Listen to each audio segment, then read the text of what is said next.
I recited this ayat from Surah Yunus, ayat number 35.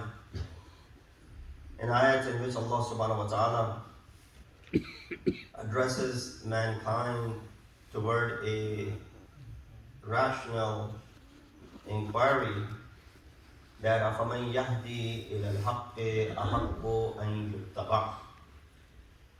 The person who calls you towards haqq, is he more worthier of being followed than the one who still is indeed in need of guidance and hidayat?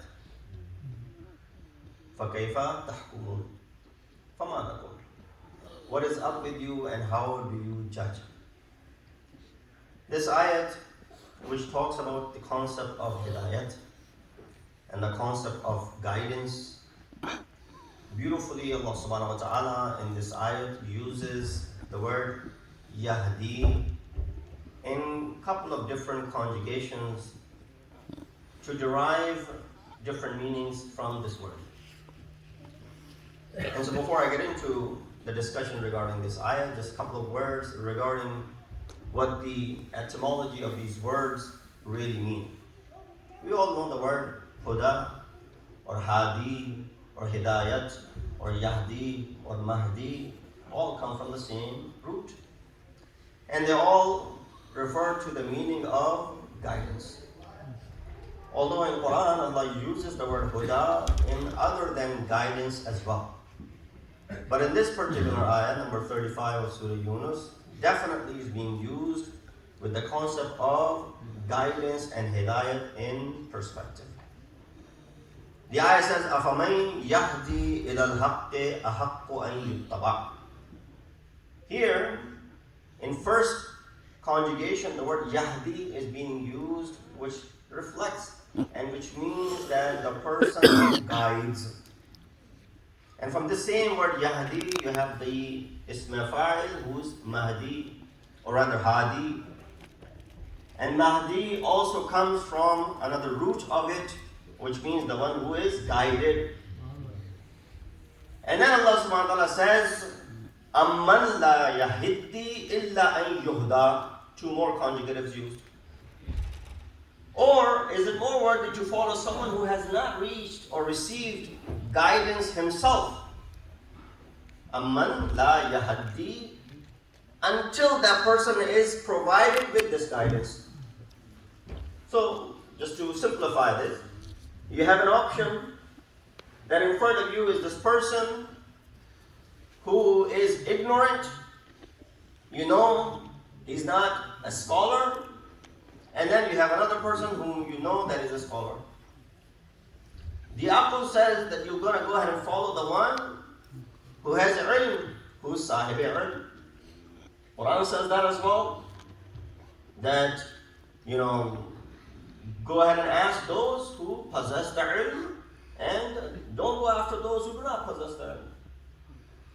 And so here you have this two individuals in front of you. And it's very simple to make this decision, to go ahead and follow the one who possesses the knowledge. Or if you are told that this person is in the process of learning and has not reached that level where it should be followed. Sort of like a concept that we have in our ilmi ijtihad. That you have a mujtahid who is mujtahid mutlaq, and then you have a mujtahid who is mujtahid mutajazzi. What does that mean? The one who's mutlaq, meaning he has or she has gone through all of the sections of fiqh and has mastered them. Mutajazzi is someone who has only mastered few sections of abwab fiqh and has not mastered all of the abwab. Therefore, a marja becomes a marja when they declare their marja'iyat is when they have already received all the levels of ilm fiqh. So you have an option. That's why even in ijtihad, when you read about taqleed, what is the first thing that you're told? Follow the one who's alam. The word alam refers to the one who's most knowledgeable. Now, of course, in order for someone to figure out who's most knowledgeable, You're going to go ahead and look at their work. You're going to go ahead and look at what they have produced. You're going to go ahead and ask those who are sahiban ilm to get to that conclusion amongst these individuals who is the most knowledgeable. When this ayat was revealed, and the word, when it says, Amman la yahiddi, you might say, well, this word yahiddi does not really even sound an Arabic word. Well, it is used, it was initially the word yahtadi, but yahtadi, because of the ta converting into a dal, it became yahiddi. So you won't find in Arabic the word yahiddi, rather it was yahtadi, the one who's in the process of learning, that became yahiddi. And then lastly it says, are you going to follow the one who has not learned yet, or who is still in the process of learning?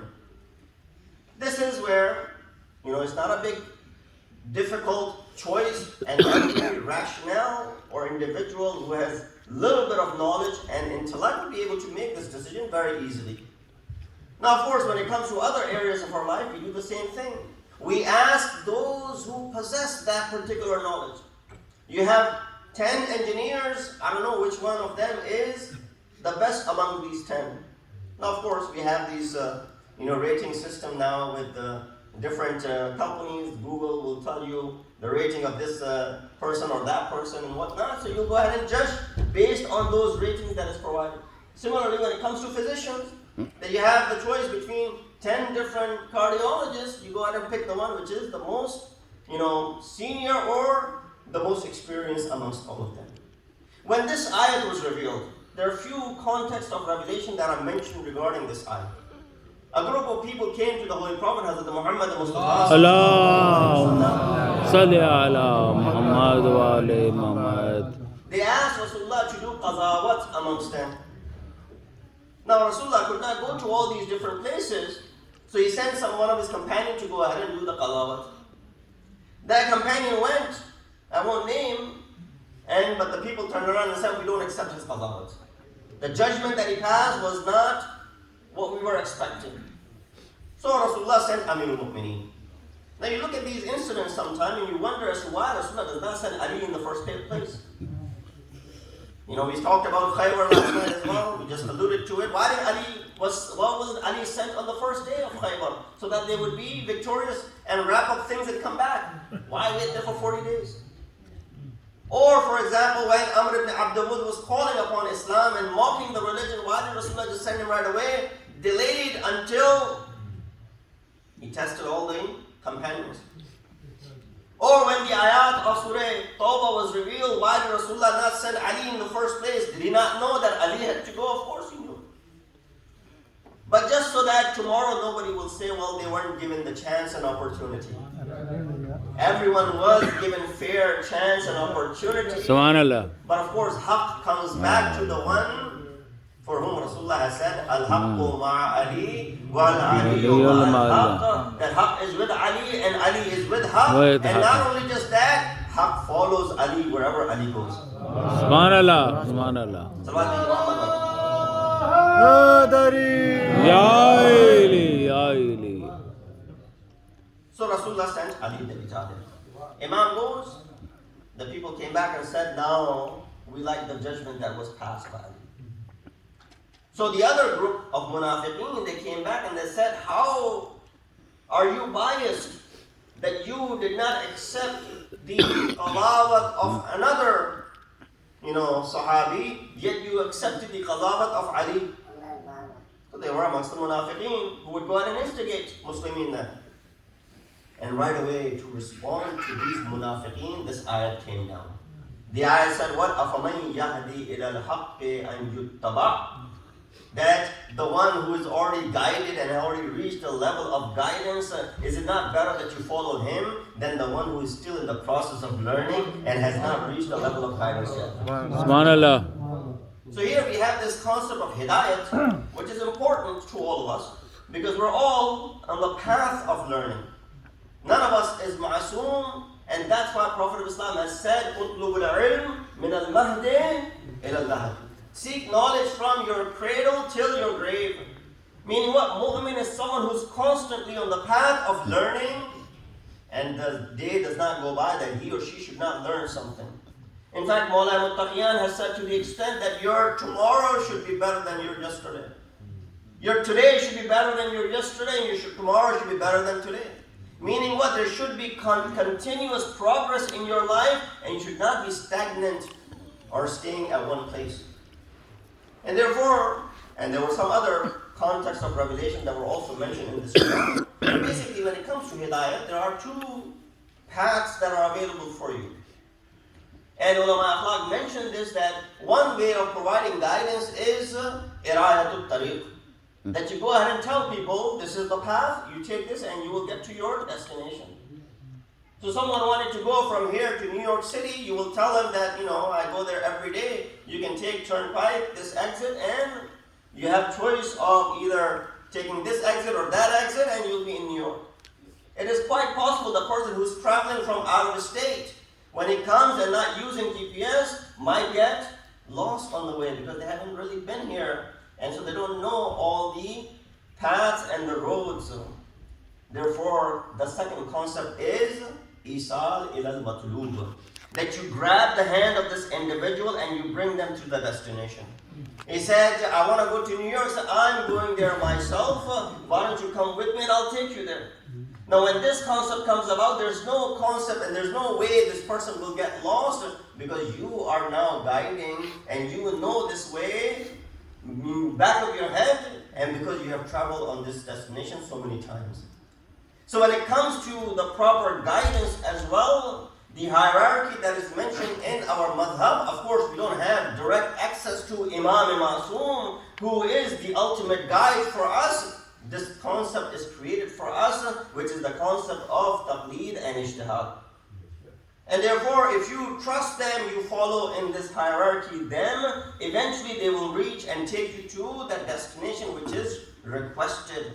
So today, the concept of Isal ilal matlub is sort of like the navigation system that you have installed in your cars, built in or external, that you punch in the address, and that address takes you to that direction, that device takes you to that direction, and there's no concept of being lost in the middle of it as long as you follow that direction.